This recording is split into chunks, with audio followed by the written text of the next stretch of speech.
इस वक्त हम चुनार किले के सोनवा मंडप में हैं। मिर्जापुर से करीब 35 किलोमीटर दूर गंगा तट पर स्थित ये चुनार किला गौरवशाली इतिहास का गवाह रहा है। इसको राजा विक्रमादित्य ने बनवाया था। 3 हिंदू राजाओं ने, 12 मुस्लिम राजाओं ने और 2 अंग्रेजों ने यहाँ पर शासन किया। इस किले को बनवाने में बलुआ पत्थरों का इस्तेमाल किया गया है और अगर आप ध्यान से देखेंगे तो इस किले का आकार पैरों के आकार में है। आइए इस किले के और भी इतिहास से आपको रूबरू करवाते हैं।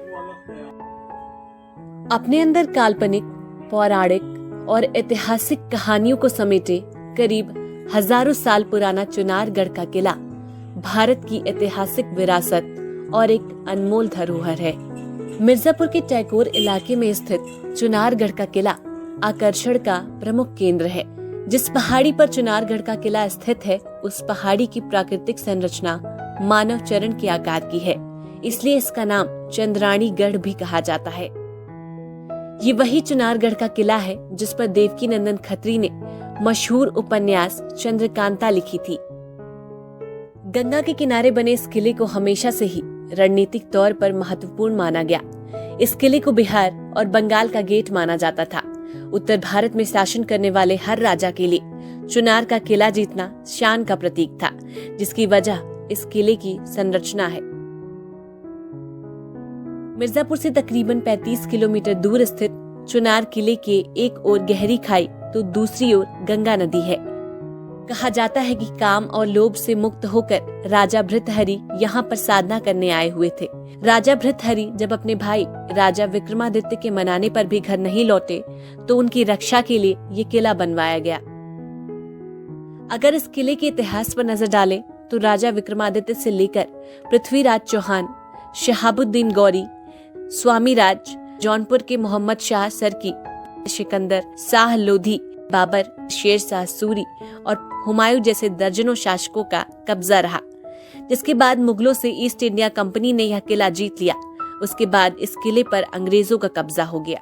जब अंग्रेजों का शासन आया तो इस किले में कई बड़े बदलाव किए गए। आप जो मेरे दाहिने हाथ पर देख पा रहे हैं, ये अंग्रेजों ने स्वतंत्रता सेनानियों को कैद करने के लिए जेल में तब्दील कर दिया।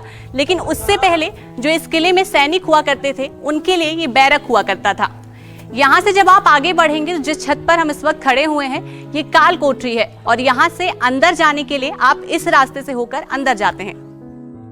यहीं से जब आप आगे बढ़ते हैं तो जमीन पर काल कोठरी की छत के ऊपर रोशनदान दिखाई देता है, जिसे काल कोठरी में हवा और रोशनी जाने के लिए बनाया गया था। गंगा नदी के किनारे चुनार किले के एक छोर पर मेरे पीछे आप ये जो जगह देख पा रहे हैं, ये राजा महाराजाओं के शासन से लेकर अंग्रेजों के शासन तक फांसी घर हुआ करता था। यहाँ पर अनगिनत लोगों को फांसी दी गई थी। फांसी घर के ठीक ऊपर ये कोर्ट है। यहाँ पर न्याय हुआ करता था, जिसे अब लोग गेस्ट हाउस के नाम से जानते हैं। तमाम खूबियों के साथ किला बेहद खूबसूरत है। किले की दीवारों पर बनी कलाकृतियों से ये अंदाजा लगाया जा सकता है कि बनाने वाले का हाथ और दिमाग भी क्या खूब रहा होगा। किले का हर हिस्सा एक कहानी कहता है। यह जानना रोचक है कि गंगा से सटे होने की वजह से गंगा का पानी दुर्ग से टकराकर उत्तरमुखी हो जाता है। इसके बाद गंगा सीधे काशी की ओर चली जाती है।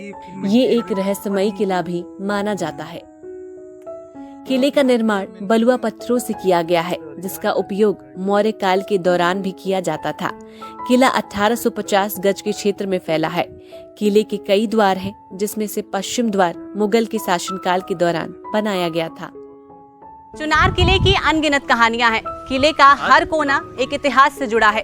फिलहाल चुनार किले पर इतना ही। मिर्जापुर के नए सफर पर निकलते हैं और कुछ नई जानकारी आपसे जल्द साझा करते हैं। देखते रहें।